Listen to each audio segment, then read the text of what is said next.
Keegan was talking about how fitting it is that both me and him are wearing some Detroit Lions jerseys for the start of the OTA. So how unique in that proportion that we both settled on two different Lions jerseys, but have the same thought process. I need one. Oh, so, yeah. Any preferred Detroit Lions jersey number you'd want to get, or jersey player? Probably Gibbs because he's a dog, or I already Hutch. got mine. Just got it You got the today. new Gibbs jersey. Nice. Gibbs. I got Hutchinson, Michigan man. Mm-hmm. Folks, welcome to the Hockey in the 3-1-3 podcast. I'm one of your hosts, Brian Donnelly, joined here by Zach and Keegan. Unfortunately, we cannot have Dayton on the pod tonight. He said his throat was hurting, so we're going to have to run this show without one of our main co-producers, but having our other two co-producers on the show today. This is a special episode. We've officially hit one milestone in the Hockey in the 3-1-3 podcast, series. We hit episode 10, so pretty crazy that we're already on episode 10. I mean, should have been way sooner, but, some people had shit going on and couldn't get the podcast running, but I love the consistency so far. Let's go. I am too. So I'm glad we can keep doing this. I was texting Keegan about it earlier. Like, man, I'm dialed. I love talking hockey, and I have every room in the world on Sunday night to produce a podcast episode for. Same here. I just hope my work schedule just doesn't interfere sometimes, but that should be opening up pretty easily. Same with me. I just got a job, but either way, I'll still find time, get a routine down, all that shit, Communication's key, fellas. Mm-hmm. All right, folks. So today, for some topics on the Hockey in 3-1-3 podcast for this episode, we're going to be talking about the trade market. There's been some names that have been thrown out there before the Stanley Cup final has ended. Some names that potentially the Red Wings are linked to, some of them that they are not linked to. What would it be to cost to get those players? How could they impact our team? And so on and so forth. We're then going to jump into Stanley Cup final news, as there is a Stanley Cup final rematch. We'll talk all things about that once we hop into that next update. And then finally, we have our prospect preview for Carter Bear. One of my personal favorite prospects. I've done a lot of research on him. Zach has too. And yeah, that covers all of it. So with that being said, guys, let's jump into episode 10. Again, a milestone for us here. Episode 10 of the Hockey in the 3-1-3 podcast.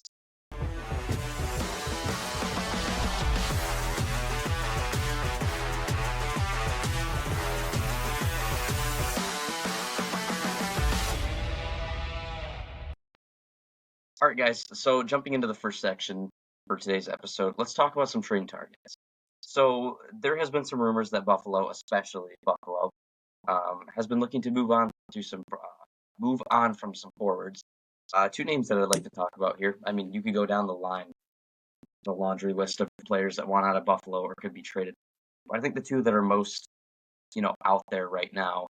I'm going to start out here with Jason Peterka, and then we'll follow up with Bowen Byram. So getting into JJ Peterka, he's a big German forward. I shouldn't even say big. He's a German forward for Buffalo. He was drafted back in 2020 in the second round. I remember Buffalo drafting him very vividly and hoping that he would fall to us at our spot, but he didn't. Buffalo was after. So yeah. I was hoping Detroit would take him, but we also didn't. I think we might have went with what was it? Wallander. Yeah. Oh, yeah, we did go with Wallander. Second. So Peterka was my pick just because I'm like, oh, we should get a Russian on the team, and then because we didn't get Stützle, Peterka's on the board, we should get him. Safe to say he's turned out to be a pretty great hockey player so far. He hasn't really found his footing up until this season. He kind of bounced up and down between the minors and the NHL for a bit, but finally had his feet settled with the Sabres organization this year. Peterka, as I mentioned, he's a German. He can play wing and center. The Red Wings, we probably need both of those, in my opinion, whether that's the bottom six or someone to fill in for Casper from time to time on that second line. But this season, in 77 games played, JJ Peterka had 63 points. That's 27 goals and 41 assists. Peterka is a guy that I think you at least have to swing for the fences on. Whether that's, you talk to Kevin Adams and you ask him, like, hey, what would this be? Or you do like this deal? Is this package enough? And if he says no, then maybe go from there. Maybe you lay back. maybe it's too much. So what are your guys' thoughts on JJ Peterka, and what would you guys possibly give up for him? Um, going a little bit back to about Buffalo trading everybody. I forgot who tweeted, but apparently like a quarter of the team wants to leave Buffalo, which is I think that's pretty sad for the organization. I know they're in the same division as us, and we always want to be one up on them, but like God, like I think it's about to be like 15 years, without a playoffs. Mm-hmm. So, but yeah, with John Jason Paterka, 2020 was kind of the year I started kind of getting to learn more about prospects and uh, other stuff about development. And I saw him mostly in the first round, I think late teens, early 20s that year. So it was an absolute steal that Buffalo got him. And I really liked watching him in the 2021 World Juniors with Tim Stutzla. And he had, I think, 10 points in 5 games that year. He was absolutely insane. He was also developing pretty well in Rochester. And I kind of just love seeing his development come along over the years. He almost had 30 points this year, and like Brian said, 30 goals. Yeah, 68 points. But yeah, once again, we need that depth scoring, and I've really liked Paterka throughout the years. Once again, I feel like he should have been a first rounder, and I mean, I'm not sure what to give up because I think Buffalo will put a high price tag on him if they are willing to trade him. I don't know if they're gonna negotiate a new contract or whatever, but I'd definitely love to have a player like JJ Paterka and potentially the middle six or even more, because I think he has that goal scorer's touch, and I think we just saw that developing this year, and I still think there's room to grow with him. Sorry to interrupt you real quick here, Keegan, but something that Zach really mentioned that I think was key is that Buffalo in their asking price, it's kind of vague because it's either they're in that spot where I think that they're not trying to move backwards. You know what I mean? Like they're not trying to. Oh I mean, yeah, because they're gonna I move think backwards with trading them, I think they but want like NHL ready. Because I remember that was huge in the Cousins trade. They got Josh Norris. Norris. Mm-hmm. Norris and Bernard Docker, and that's kind of my Like point that I made on to here is like Buffalo's going to be looking at these trades that they made in the past and say, well, you look at Eichel, you look at Reinhart, those guys have went on to win Stanley Cups. Like it's clear as crystal that these guys that they're trading leave the organization and find success. I would just And I wanted to guess point that out too. Is any player that's left the organization in less than a couple years have won the cup? Like Eichel won oh the yeah, cup, Reinhardt won the cup, Jeff Skinner might win a cup. I think that's a good Gergenson's point. too, right? Or Montour. who? I don't think Gergensen did because Oh, I Gergensen was thinking left. of Okposo. I think. Yeah, Oh he yeah, Yeah, just Okposo, and retired. then Yeah. Montour too. so yeah, Mm-hmm. that's kind of the point that I made. Like they're going. I mean, yeah, they're going backwards with this trade, but like, how far backwards do they want to go? Do they want to wait and settle on these prospects? So what I kind of wrote down before we get into Keen's thoughts real quick, like what would we give up for him? I mean, in all honesty, I would be fine with giving up the 13th overall pick for Paterka 100%.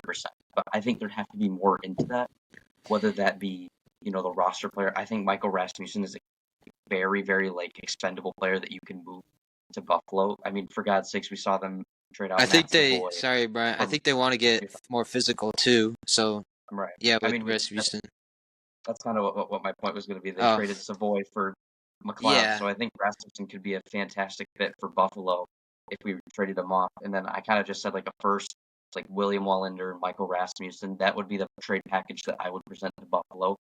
Um, but yeah, like just kind of the point that I was trying to make. Like they see these players move on in the Wood Cups, they're gonna try and get the most out of their asset management, mm-hmm. and they're not gonna try and go like, oh yeah, you need to give us 2 firsts because those players might not like turn out. But I mean, if you give them a 13th overall pick, you give them a almost ready William Wallander and a proven bottom six guy in Michael Rasmussen, I think that could be enough to intrigue them. So Keegan, sorry, you can go. I just kind of wanted to add that in. You're good. Honestly, I mean, you kind of put it on the dot a little bit. I think they're looking for you know NHL ready guys, and you kind of touched on Rasmussen. I feel like the wings have really put pressure, especially Yzerman, and this goes back to a couple podcasts ago with just Yzerman wanting to have certain guys, step up to the plate, and two guys he specifically called out, Veleno and Rasmussen. Veleno's not with us anymore. Rasmussen was another guy getting called out, and I feel like at this point in his career, he's a very expendable player. He's a very and don't get me wrong, he's a good player for us, but I don't think he's a guy that's going to be fully on our roster when we are trying to win cups and trying to compete for playoff spots. I think he's a guy that's very expendable, like Brian said. I think if you attach him and, like I said, the 13th overall pick, I feel like we're in the position where we can start trading for people. Like, and we've done that with Cat too. Like, it really worked out for us. But I think if you're trying to get a NHL ready caliber guy in Paterka who has shown his offensive upside with his goal scoring and playmaking, I think maybe you got to take that gamble. And I think Eisman's ready to fully commit to maybe trading some more picks or guys on the roster like a Rasmussen who you know like I said has been called out several times by the team to just try and step up his game, and obviously he hasn't really shown that too much. Sorry once again. One thing also is like I remember Marco Casper being brought up in trade negotiations with Cousins, and I think he's easily a no go. So I bet they could maybe ask for Casper, but I hope now we don't give him up because I'm a huge Casper fan as well. I think Yeah. honestly a lot of our guys that won't be I think Danielson, Sandine Pelika at MBN, a guy like Casper 100% are like off the table. I don't think Eisner wants to trade. At I least maybe Danielson I'm at I'm least. I gonna might see disagree with you on Danielson or MBN. MBN. Yeah, Yeah. I think the main core is set for who Eisman doesn't want to trade. I think there's a good point when I was listening to the Wingo podcast earlier. Like, there's a situation where if you want to move, like, is this all Casper's going to be? Is he going to be that like second line guy that maybe gets you 40 to 50 points, and at that point sell high and on its value? But I think the organization is to the point where it's like he is a untouchable. I think for me, I think the untouchables currently are Larkin. I wouldn't even say Cat. I wouldn't even say Cat right now. Especially if that's a guy like if you use Cat in a trade, you could get a bigger fish. But for reasons in this trade, I'm going to say he's an untouchable. So Larkin, DeBrincat, Raymond for sure, Simon Edvinsson for sure, Sider for sure, ASP for sure. I think and Casper. I think those are 7 guys right there that are your untouchables. Maybe 6 if you want to make the argument. So agreed with Zach. I think Casper is definitely an untouchable player. He should not be traded to Buffalo because I don't want them to basically just be like a 1-for-1 swap, in my opinion. I mean, yeah, Paterka's maybe a little better and well-sounded, but I think it'd just be kind of that. You wouldn't get farther with trading Casper versus bringing in Paterka without. The next Buffalo player that I have up in this one, and I think this is a player that Red Wings fans have been idolizing for Yzerman to get for the longest time. Maybe not the longest time, but ever since his name started to come to trade. I got Bowen Byram.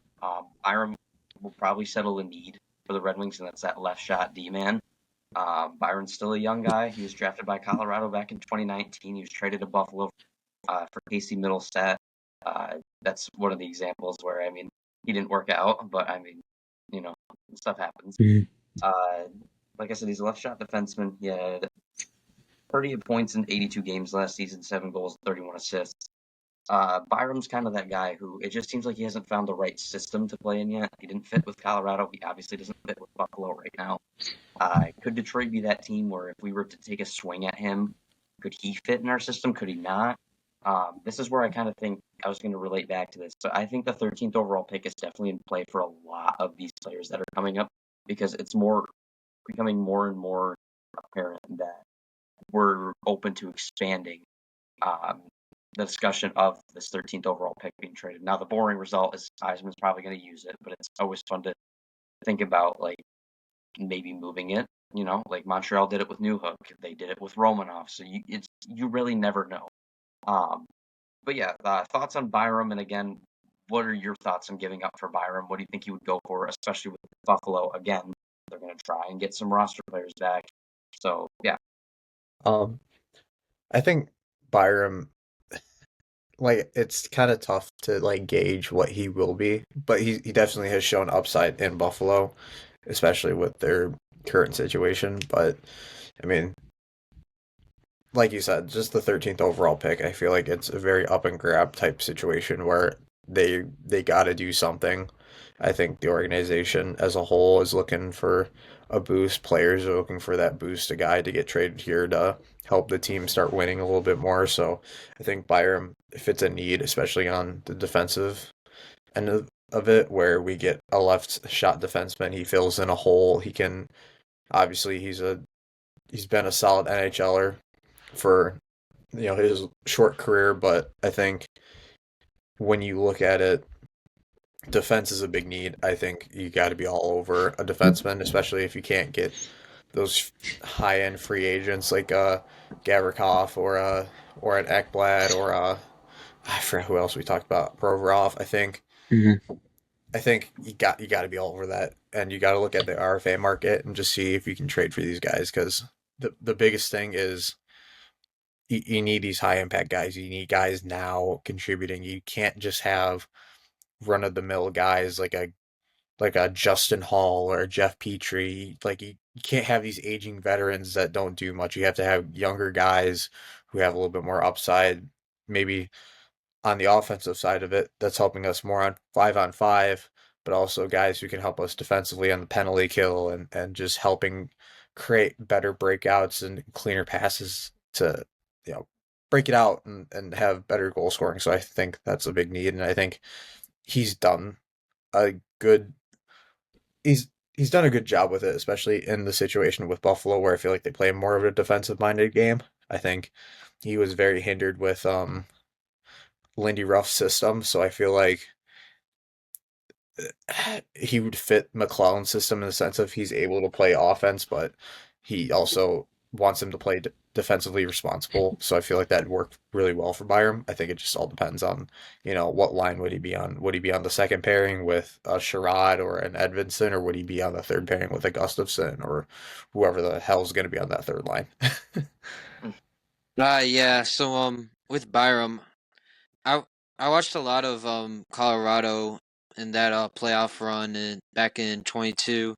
I thought he looked pretty good, especially for how young he was. And I remember I think he dealt with some head injuries to start off his career, and it kind of took a while for him to, get up to the NHL. And my worry for him was if he was going to have to retire early. Thankfully, not so far. And I think, especially after the trade deadline last year, he looked like he had a nice little start.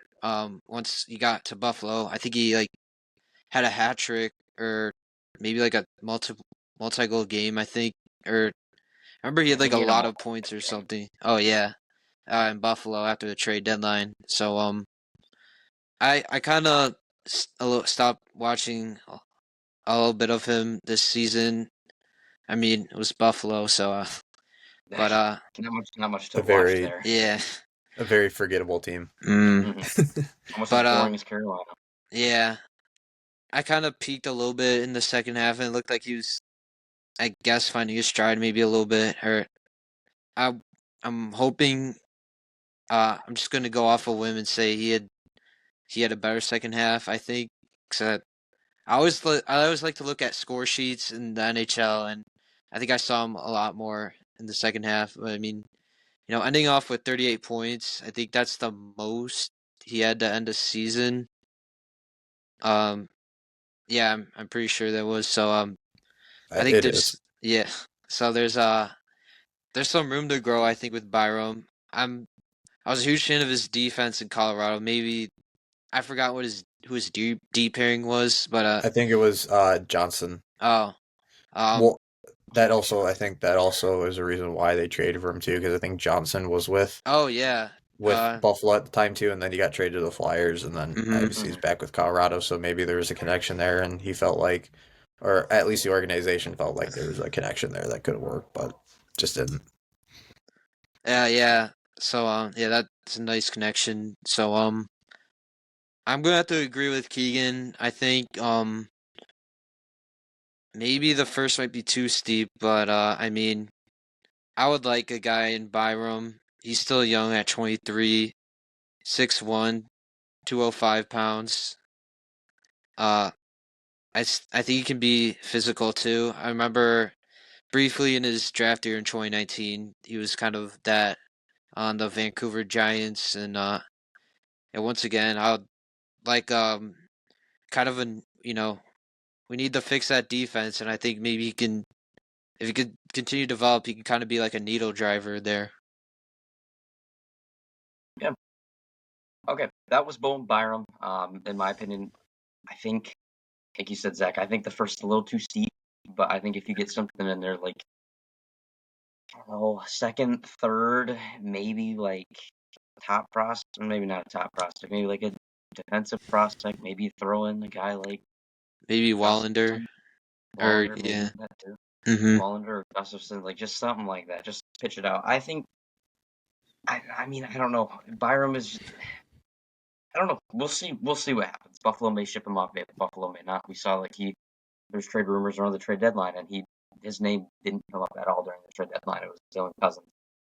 Um, okay, so transitioning now into the next player, I have, and this is the player that I think we should personally go after. You guys might know already. The Austrian forward, Marco. Almost said Casper. Holy shit. Marco Rossi from the Minnesota Wild. Rossi has been a guy that, oddly enough, I don't know how to explain this. I didn't like the Casper pick. I loved the Rossi pick. So one Marco I liked, the other one I didn't. Uh, turns out to say I've been proven wrong there. Marco Rossi, he's been one of my favorite players in the league since he debuted. He's been one of my favorite prospects. I was preaching for him in 2020. I was like, man, whoever's getting Rossi is going to get a damn good player. And I mean, he has been a damn good player. Nothing short of him, which is why I'm confused why he's coming up in trade rumors. At first, it was just speculation, but Minnesota blatantly has him on the trading block right now. Like I said, Marco Rossi is an Austrian center. Definitely could have been well with Casper. Mhm. 60 points in 82 games last season with Minnesota. Played a full season, like I said, so that's pretty damn good on his part. Again, 24 goals, 36 assists. Man, I'm telling you right now, fellas, this is the guy that I think we should go after. And don't get me wrong, I love JJ Peterka, and he would probably be the better option. But Rossi, I think, would fit this Red Wings team so much better than Peterka. And that's just not even saying like just because he's with Marco Casper. It's a fitting like it's Marco squared.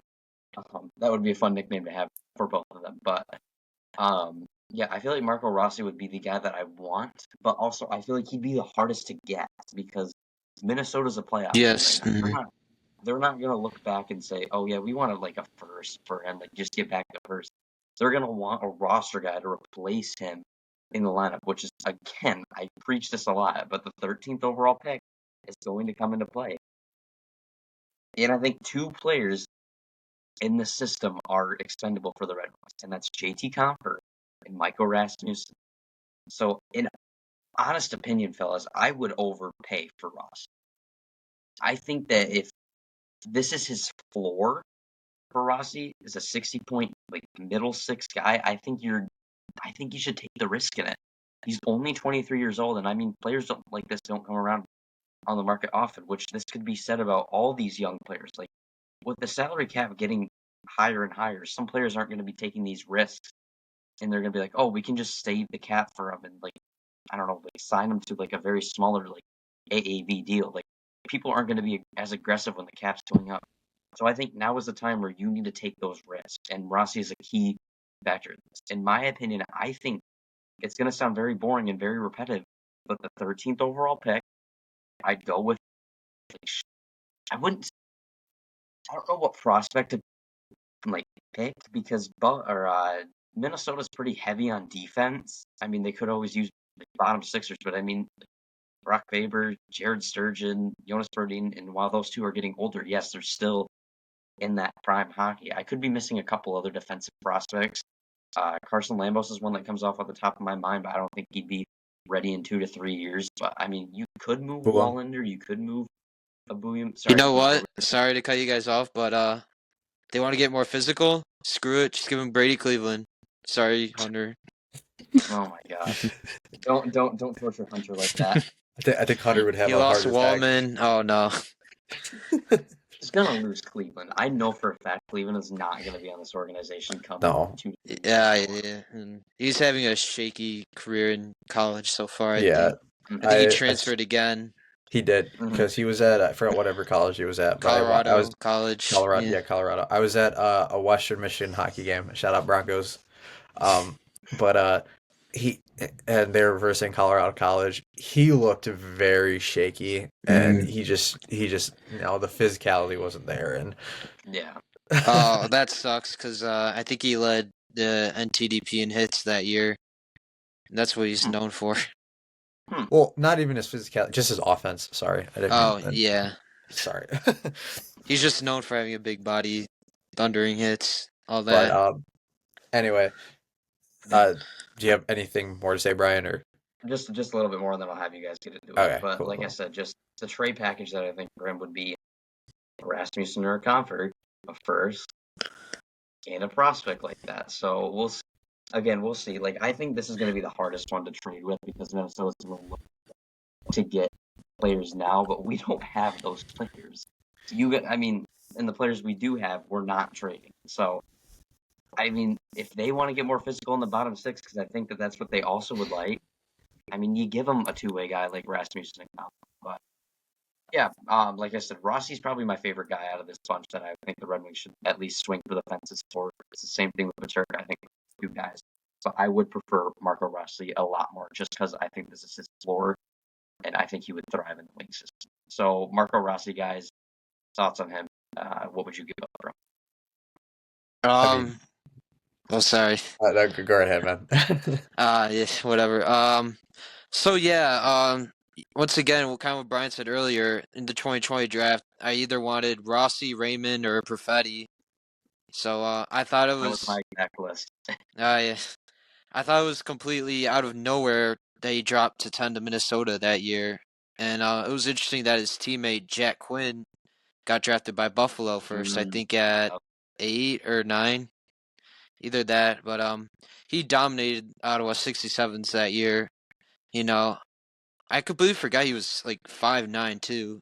Like I thought he was like 6'0". I guess I got confused or whatever. Probably But tell his size. yeah.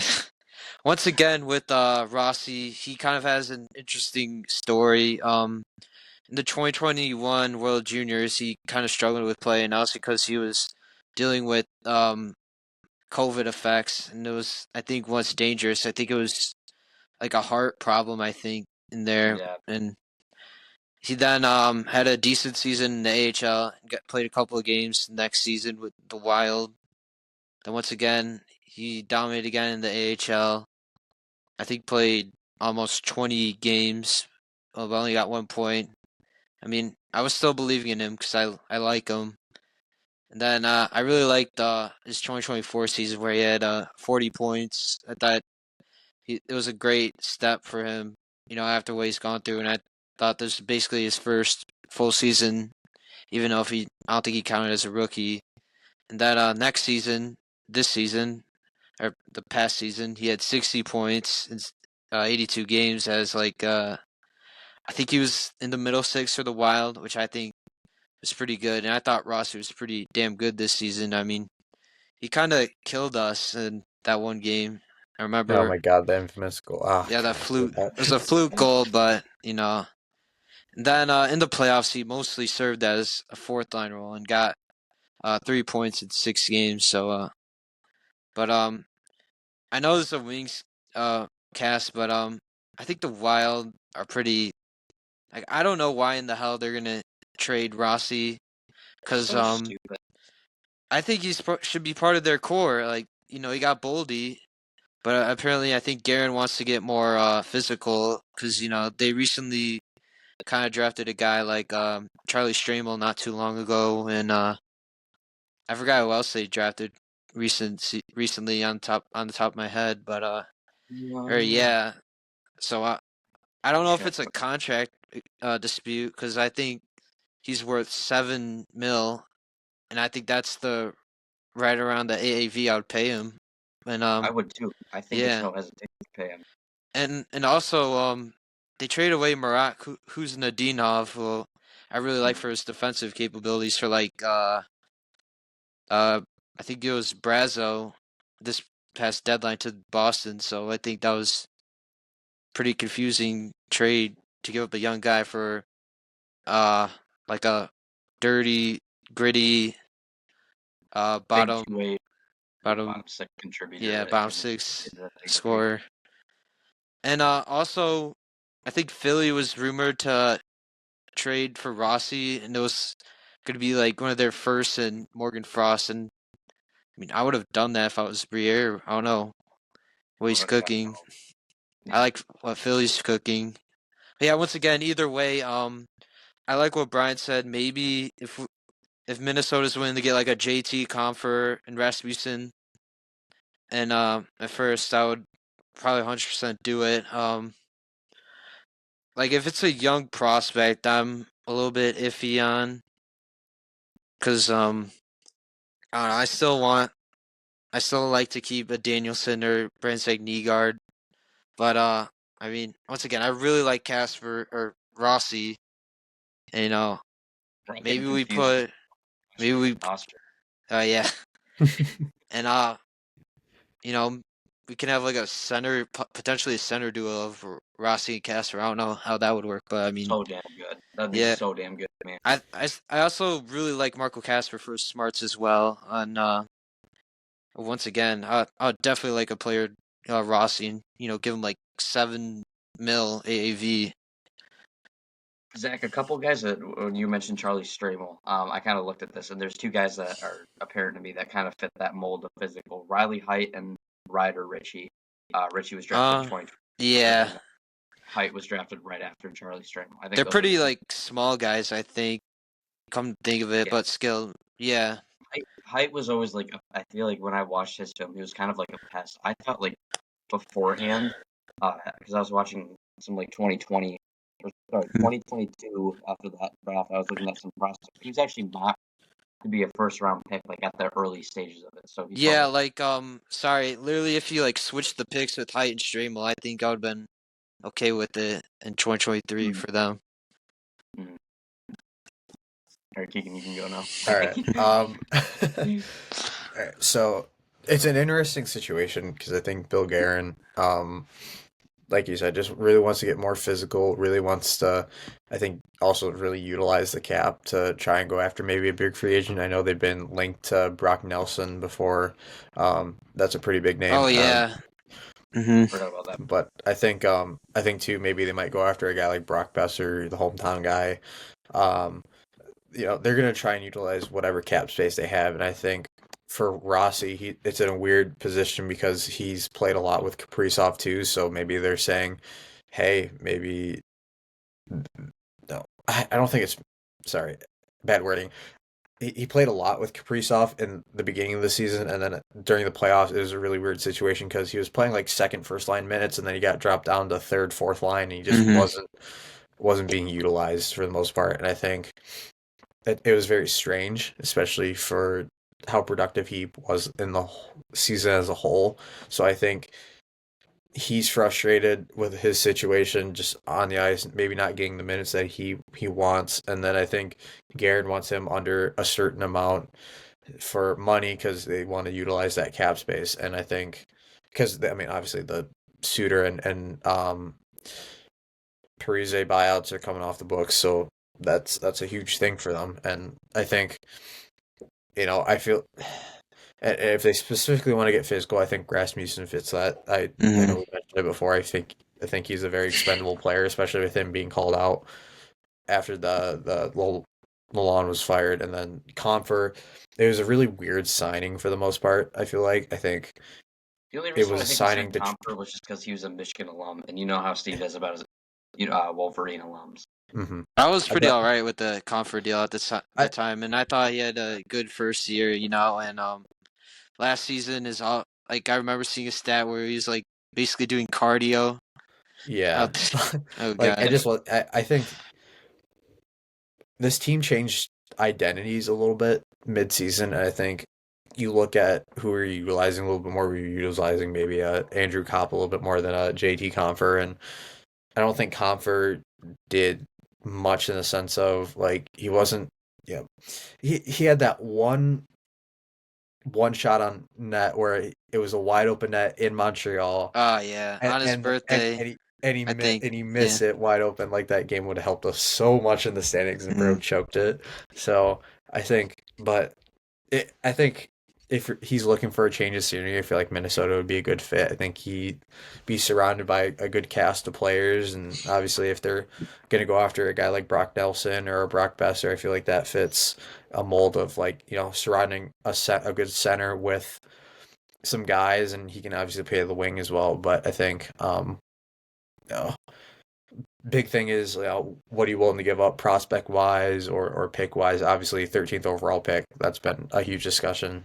I'm more than happy to give it up, but I think prospect wise it's tough because you don't really want to lose a lot of those guys that have been kind of nurturing in Grand Rapids, but I feel like a guy that would be expendable is a MBN or maybe a Danielson. I feel like they're kind of running a little bit not thin on Danielson, but I feel like da- their timeline on Danielson's been running out a little bit. I hope that he pushes for a spot this year, but I don't think that's possible. And I think he's just going to have another year in the AHL where maybe he gets frustrated with his situation, and who knows. But I think if you're the Red Wings, you have to be all over this. I think if you're Yzerman, you're looking for just Maybe something to give. kicking the tires. You Yeah, know. exactly, Mm. and just giving the team. Well, one, I think Rossi fits our timeline. He's a young guy. He fits the mold of like what we need, an offensive minded player, and a good 2-way game too. But I think you have to be all over this. I think you gotta at least try, even if like it comes out that like Detroit was super close to getting a deal done, and he ends up like whatever staying or getting traded to like the Flyers or Utah or something like that. But the Red Wings are super close. At least he tried, but obviously that's not enough. And I want Yzerman to be all over this all day. I just kind of thought about hypothetically. I think a Rossi and MBN might work. Like if you have MBN getting to the dirty areas, and I need to like rewatch Rossi in his game, but like if you can have Rossi feed MBN pucks as a finisher, I think that could be cool. Agreed. Before we jump into the next player, just like to say, London Knights are your Memorial Cup champs. So Hey, congrats for them. They no, deserved it. The London Knights, oh God, I hate. I know. They've won I mean, so I don't much. pay Oh, Yeah. attention that much to CHL to care, but I don't I mean, know. they're like a prospect factory. The Hunter brothers up in the front office, and I watched them. I was at the Memorial Cup. Well, not inside the game, but I was like kind of at the watch party volunteering, and they kind of they got struck with a bad loss uh to Saginaw, and those guys I think deserve it. Dickinson, Barkey, and Cowan. Those guys are absolute dogs as well. Yeah. all Sorry, I my just wanted homies to hate touch that in. the London Knights. Okay, let's jump into the next couple players. Now, these ones are a little bit of a long shot, so kind of this was the category where I felt like these categories were based on like the realistic parts. Let's quickly go over a couple New York Rangers real quick. Like I say quickly because not much to like dissect from those, but we're gonna do these in combination, talking about Keandre Miller and Chris Kreider. I say talk about these in combination because there have been slight rumors circulating that the Rangers are going to look to dump off Chris Kreider's salary because he had a down year this year. They need to pay some guys, and one of them is Keandre Miller, but it doesn't sound like they want to pay him either. It does not sound like they're high on him. The thing with Chris Kreider, though, is Kreider has a $6.5 million cap hit He signed it last season. He still has 6 years left on that deal. Um, what Keegan? I think he signed a deal in 2020. Mm. Oh yeah, sorry, I scrolled. Oh, oops. He still has 2 years left on that. I read Puckpedia wrong. That's my bad. I was gonna say that's a little too long. I was thinking about a trade target for him, but no, not so much. But yeah, it does say you're 6 of 7. Um, Chris Kreider, though, I mean, again, he had a down year this year. He's 31 years old, so he's in his prime right now. I still think he's got a couple more years left of his prime. He had 22 goals and 8 assists. So 30 points in 63 games. It's an interesting goal to assist ratio. I mean, man, like it feels. The main point that I'm trying to make here is that they're trying to dump off his contract, and I have heard rumors that they could potentially. They don't like Keandre Miller that much either because they don't really want to sign him. They don't have the cap. They don't like his game.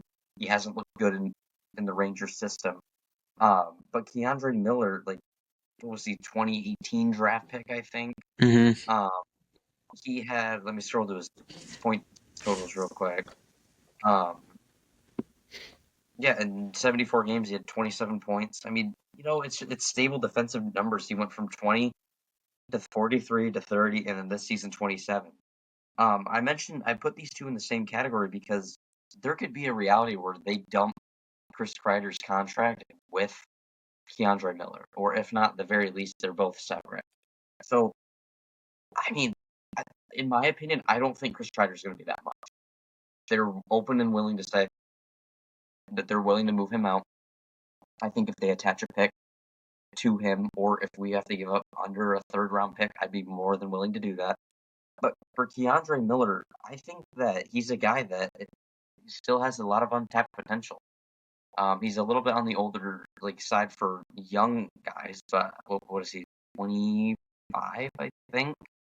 Somewhere around there. Fact check it. Yeah, he's 25 right on the dot. Again, he'd be a guy where I feel like you put him in that defensive needy bottom six, or sorry, top four. Jeez, I don't know why I said bottom six. I think he could thrive with the Red Wings. I really do. What it would cost to get him? First round pick for sure not. Just because they're opening and willing to move on from him. Um, I mean, I don't really know. I'd say like a second and maybe like a depth guy, maybe.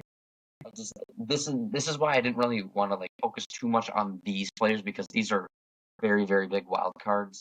Um, but yeah, I mean Chris Kreider, like I said, I wouldn't mind a year with him if they just dumped his salary, or even better if they dumped both Keandre Miller and Chris Kreider to us. But again, I mean these guys are just wild cards. These are not the guys that I think the Red Wings could trade for. But yeah, is there anything you guys want to touch up on, or Um, well, I think Keandre Miller is kind of, I think around that Iserman type, 6'5", heavy at 209 pounds, and I thought I always root for Keandre Miller, but I think his defense has been a little bit up and down. Uh, I thought he was kind of good defensively last year. However, I thought he had a brutal series against Florida last year, where I thought he kind of took the wrong reads at some points, and he got badly exposed. But I mean, Florida, with their forecheck and all, and I don't know, I think he could be maybe a solid guy. I think definitely better than defensively, anyways, than like a Petrie or whoever else we have right now. And yeah, I really do not want to give up like a first for him. I think that would be way too much of an overpay. And then in terms of Kreider, I don't really want him. Like, I think he's a little bit of a power play merchant, and especially last year because the Rangers mostly thrived on the power play when they won the President's Trophy, and he's really good on tips though. That's how he got kind of at 50 goal season. I think that was in 2023. But also, what I kind of heard with Kreider is that the Leafs are in on him, or whatever, 'cause they want that leadership, I guess. But I want to get a little bit younger, guys in their mid-20s or whatever. So between those guys, I would rather go after like a Miller for the right price, and if it's not that risky.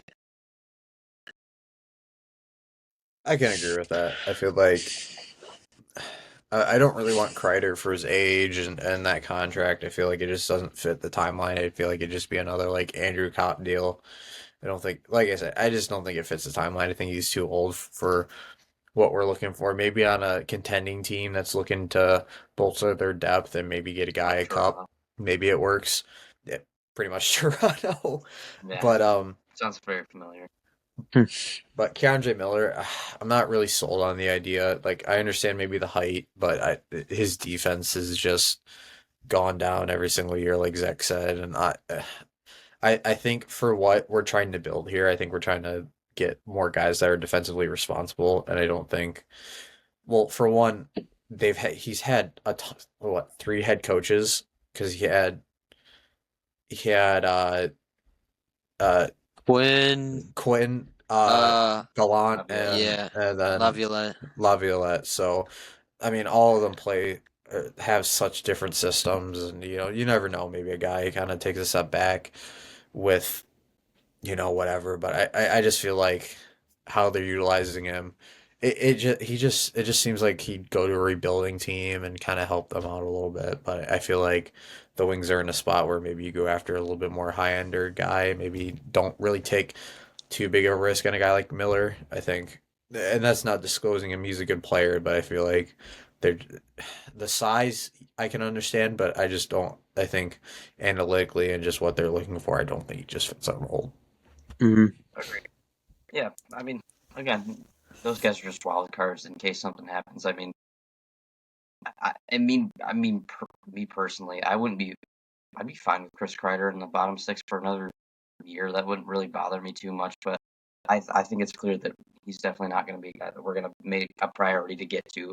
Keandre Miller, more of that guy. All right, we're going to quickly advance to the Stanley Cup Playoffs updates in the world of the NHL. How about it, fellas? How about it? We get a rematch for 2023. Uh, Or sorry, 2024. How about I, it? I Mm-hmm. this and I'll say this right away.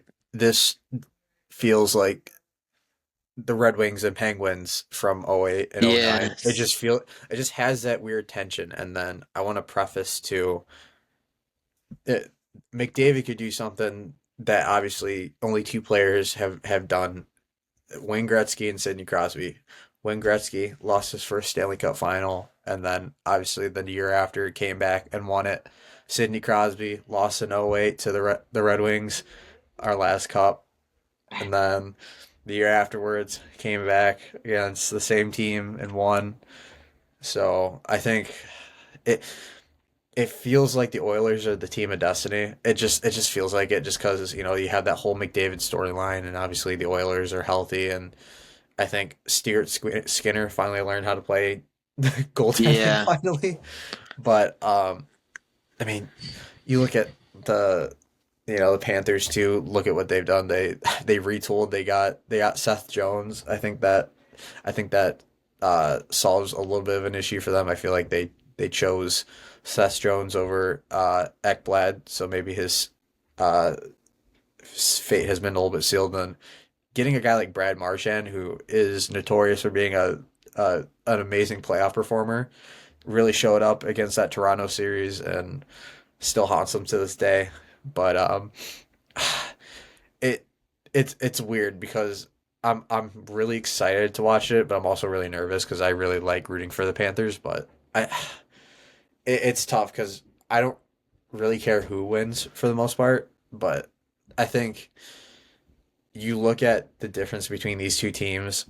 Florida's very physical and will kind of pummel you, and then obviously the Oilers are very fast, very 1-2 punch type situation with McDavid and Draisaitl. But I think where the Oilers fall short is look at what happened in Dallas. I don't know if anybody else saw this, maybe Zach, but the Oilers did not get hit much against the Stars. The Stars are very just kind of floating. There wasn't really any hitting for the most part, and maybe that's a series here and there or a game, but if you're trying to beat McDavid and Draisaitl and shut them down, you have to be physical, and I think that's what ultimately is going to help the Panthers in this Stanley Cup final is that they're a very physical team. They're a very get in your face type team. Make sure that you kind of pay for whatever you're doing. So that's just my thoughts on it. I mean, honestly, I'm for this year's cup, I'm all right with whoever wins, I think.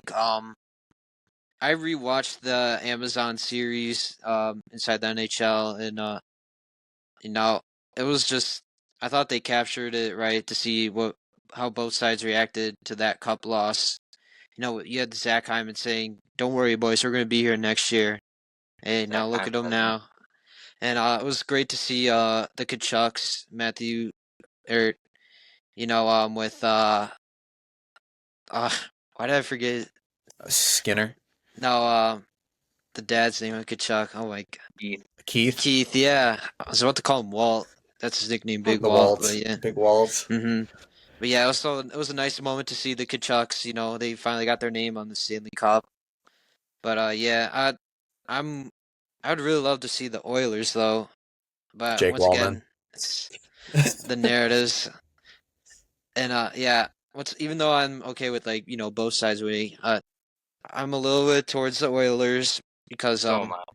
I would love to just see McDavid cement his legacy because I feel like when you go up to a person and say name a hockey player, they would say like Crosby and Ovechkin. When they're about to retire, I mean, I guess Ovechkin's gonna retire next year with all that, but McDavid's been basically running the 2020s, the latter half of the 2010s, in my opinion, and it's just been frustrating how the Oilers. It's been hard for them to build around McDavid. They had like 3 first-round picks in the early 2010s due to poor management. The Nail Nuge. Yakupov, RNH. Yakupov. I think Nuge had a really good playoff series, actually. Against You know, Dallas. Yeah, he yeah. killed it. hmm I was about to get on his ass a little bit, but it's good to see him kind of have a comeback in that series. But yeah, like Keegan said, the Oilers just completely feasted Dallas, and I think they got the better chances. They ran Ottinger to the bench in Game 5, so and they have that X factor with dominate. Like you have Leon Draisaitl scoring on impossible angles because that's what he does, and McDavid obviously dangling through people. But I honestly like the depth too with Edmonton. That's what I was Corey gonna say. Perry. I haven't really Hawkhosen. noticed. Yeah, I haven't noticed like Trent Frederick. Maybe he's been good, but I guess I haven't been watching too much. He's been all right. He hasn't been Yeah. really noticeable. It was also nice to see Skinner finally get in the lineup, and he scored I think his first playoff goal. Yep. So that's hmm good for him. Another Buffalo guy that might have a chance to win a Stanley Cup this Yeah, year. and there's also Ekholm come back and playing like Oh, it. that's gonna help him He did. too. I don't think he looked injured in that game. So He came back, but mhm.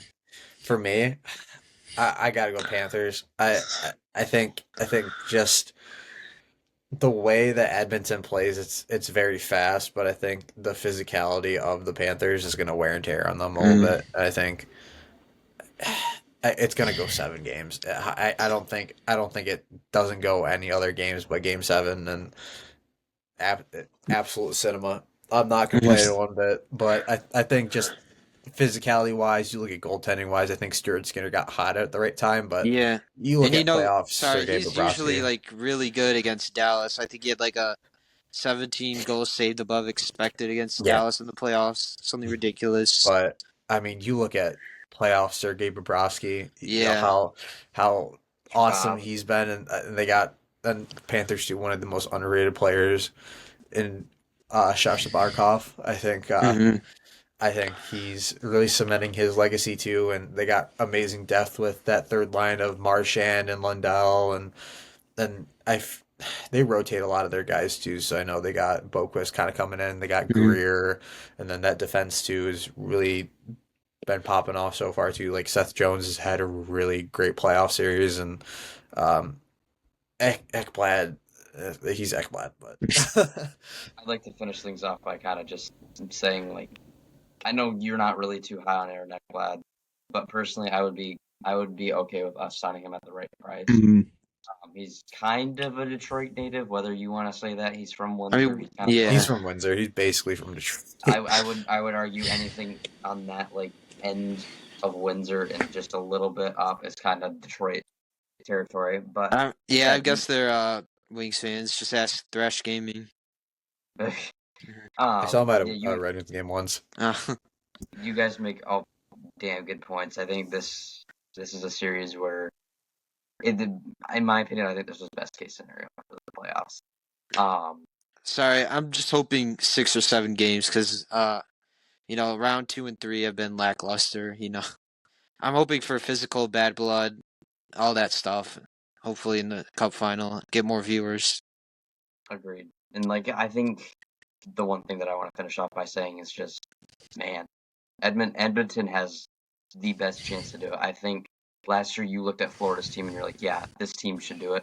I think it's vice versa this year. I think this is Edmonton's year. The one thing that has been scarring them in the playoffs is that depth scoring, and their depth scoring, as Keegan mentioned it, has really come alive with guys like Victor Arvidsson, Jeff Skinner, Mm-hmm. Terry Kapanen, Trent Friedrich, just all those guys in that bottom six contributing. The Guys that you defense don't, has been good at boxing out. Sorry to cut you off again, Brian, but yeah, you're fine. it came a long Um, way. Another guy like Ryan Nugent-Hopkins, who like you don't talk about as much because he's behind the two behemoths. Like he's been a fantastic. So yeah, just kind of glimpsing over the two playoff series that happened there. I mean, just Florida annihilated Carolina, and a good series between Dallas and Edmonton, and off of Edmonton winning that one in 6. So I think 5 or 6. I can't remember. Whatever. But yeah, again, absolute cinema, as Keegan said. I'm excited for this Stanley Cup final. I think this has a chance to be one of the best Stanley Cup finals in the recent era, maybe even past decade. All right, let's jump into the final section of the Hockey in the 303 podcast for episode 10. As always, before the draft, we're doing prospect previews until the mock draft, where we'll have everyone on here making every pick in the first round from 1 to 32 on this podcast. But for now, we're reviewing all these prospects that we think that are in the Red Wings range. And as I mentioned, one of my favorite prospects that we're going to be talking about now in Carter Bear. Carter Bear, I'm going to quickly talk about him just because he's the prospect that I pay attention to the most. Carter Bear, for him, he's a center / left winger of the Everett Silvertips for the WHL. 56 games last year, mind you, 6 games. He had 40 goals, 42 assists for 82 points for Everett last season. He's ranked as high as 8 on EliteProspects.com and ranked as low as 24 from TSN's Craig Button. In my opinion, here are the goods. You're going to notice a lot of like good and bad qualities, but I think the good outweighs that for Carter Bear. He has a high motor and work ethic. Never afraid to get in the dirty areas in the puck battles. I know I say that a lot about a lot of players, but for a guy on his height and being 6 foot, he's a very, very nitty gritty kind of guy. Strong skill set. He's good offensively. Quick hands, fast and accurate shot. And I mean, it proves with his 40 goals, 42 assists. He has an amazing hockey IQ, which I think you look for in prospects that are coming from the CHL. Like I said, he's a physical. He's kind of a pest to play against on the lighter side of 6 foot, and he has got a great goal scoring touch, as you can see. Some of the bad that I wrote down. He's a smaller player at 6 foot, in my opinion. I don't think that really matters. Yeah, I agree. I just wrote that down just because most scouts are thinking that. Needs to improve on his skating. I think he needs to work on his explosiveness and his speed. He did have a recent injury with his ACL tendon, so that could be something to watch out for. Likely, probably not, but you just never know. And then finally, will his skills translate to the NHL? I think you question this about a lot of prospects. But I think with how Carter Bear was performing this year, does he have the talents to make that to the NHL? In my opinion, I think he has all the tools to. I just think he needs to work on that skating and make sure that the ACL tendon is healed up. So Zach, take it away with Carter Bear for a prospect review. So yeah, I watched a lot of Carter Bear the first half of the season, and I kind of said this earlier when we briefly talked about it. I'm like, so I really wanted to see Landon Dupont's first game. He's on the Everett Silvertips, and so I remember Carter Bear's this draft, and like, oh, I'll just watch him later, and then he's a guy that stole my eye. He's always forechecking. Once again, that high motor. Like you always see him, he gets in dirty areas. He's always there to like challenge people. And I think he is a gamer in that aspect. Also, I think this might be a little bit of a stretch, but I think he's kind of the closest player to like a Logan Stankoven. And Stankoven, he was like 5'8", and 2021 was a difficult year to scout. But I also thought Teddy Stigo was kind of like a Logan Stankoven. Either way, they both had that high motor, that high intensity, despite having that size, and they also kind of had that offensive touch as well. And once again with Carter Bear, kind of just looking at him, the more I think about it, maybe people will think it's an Iserman pick, but because high motor, he has a high floor or whatever, but I still think there can be some untapped potential regarding his offense. When you look at his shot, he's got a very hard like snapshot and kind of the near the middle range, but he gets in the scoring areas, and I feel like he can just kind of uh I don't know what else to describe how hard it is. Maybe like a punch or whatever. Like I feel like it hits the back of the net pretty hard. He's got that easily quick release and once again hard shot or whatever.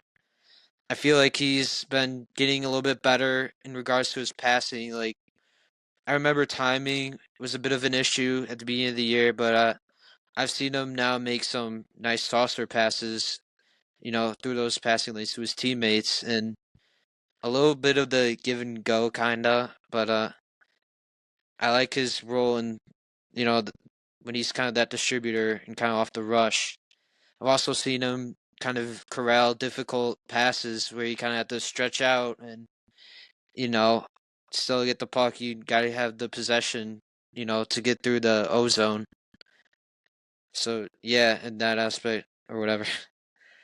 Um, sorry, I'm looking through my notes. Just No, you're my fine. No bad. worries. Once again, the high motor, very disciplined, all that. Brian, kind of like what you said. The skating, I would say, is probably just about average. He kind of lacks that explosiveness. Like you would say with uh I don't know like what to say with I guess we'll say like an Oliver Moore. Like in his draft year, I remember just having swift, smooth skating. But with Bear, I would say it's about average.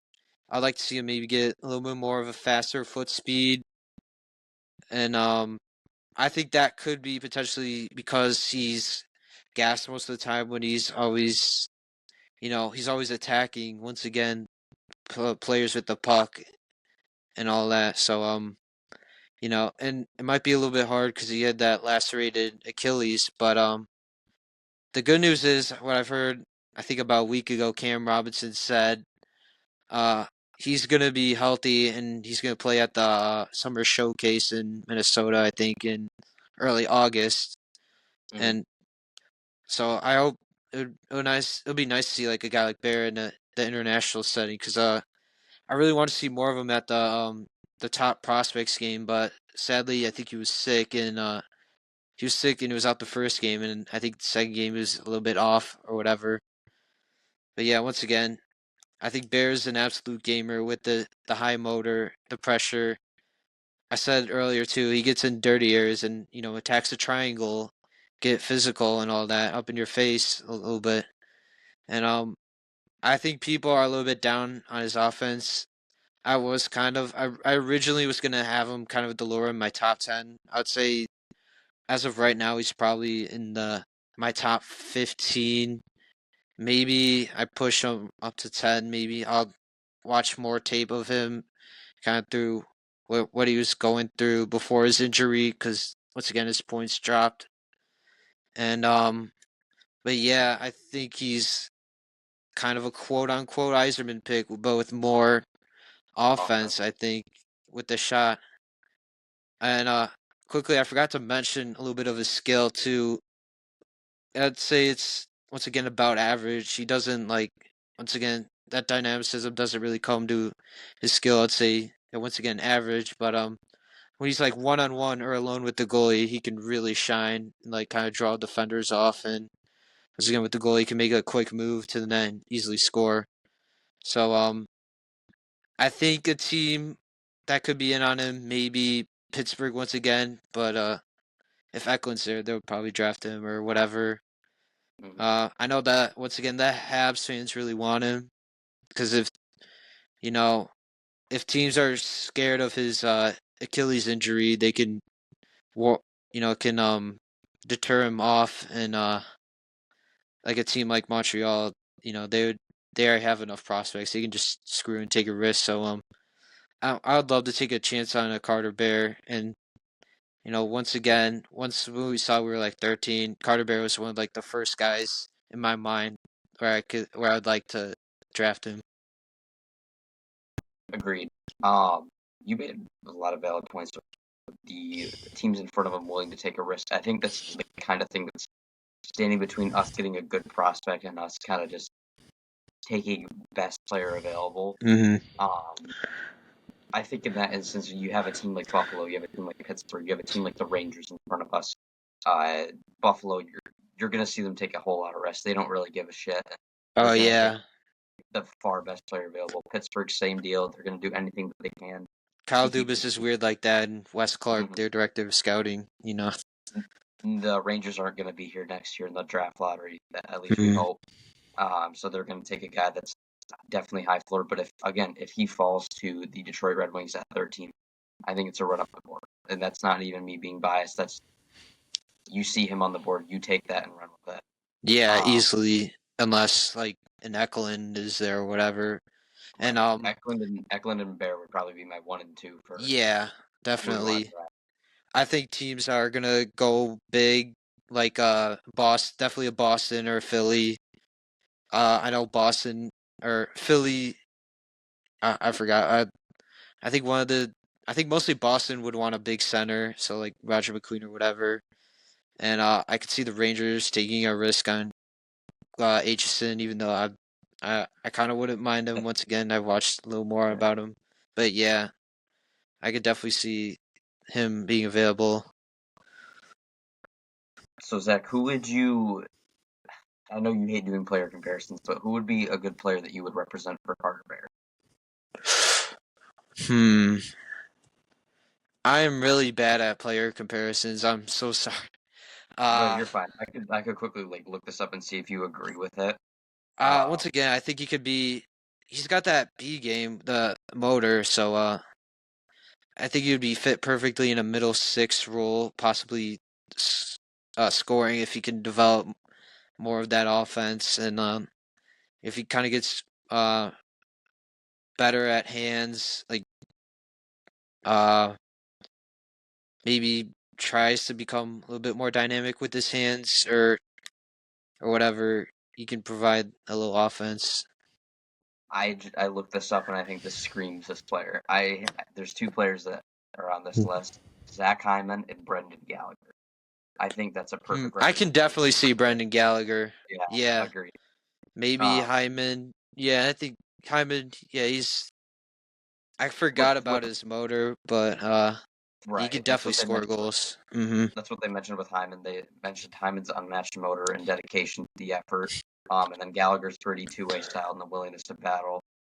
They also threw in Travis Konechny. His blend of physical play and I can offensive kind of see skill. that too. If I'd say Konechny has more offense, but yeah, Konechny Right. definitely is thriving with the Flyers. And then, as always, the last question: where would you sit with Carter Bear? Would you be happy? Would you be upset? Would you be okay? Would you be what's the kind of emotion with us picking Carter Bear in your mind? Well, he's my dog, so like I've been kind of riding with him for most of the year until like the second half, I kind of watched other guys and he tapered off. But once again, I would really like Carter Bear, and I would kind of feel a little bit giddy, to draft a player like him, and I think he can definitely thrive, with what we're building with, once again, Brandt Nygaard, Danielson, and I hope we can somehow develop that offense. Maybe he goes to college or whatever. I don't know, but yeah, I'd Um, definitely like a player like him. I mean, he's my like top guy. If you get a guy like Ethan Bear, or sorry, not Ethan Bear, Carter Bear. I'm so used to saying his brother's name, but if you get a guy like Carter Bear, I mean, he's easily your top offensive prospect, like day and night. Not only just because like you just recently drafted, but just like talent wise, like a guy like a Gallagher, or a Konechny, and a Hyman, like you're getting a guy who can score goals at will too. So and that's what you desperately need in a system full of just really solid guys. You want a guy that can just put goals in the net, and maybe you're not maybe you sacrifice a little bit more of like get the assists. Maybe you're just looking for goals, like, but you gotta take that risk. And if he drops to 13, if we use 13, like I'm all over that. I'm Mhm. happy all day long. That's what Zach mentioned. It's kind of a run up the podium that Carter Bear calls. Okay, guys, that'll do it for episode 10 of the Hockey in the 3 and 3 podcast. Another big milestone for us. Keep this thing going as far as we can, as far as we want. We got some very big plans coming up for this podcast, so I'm excited.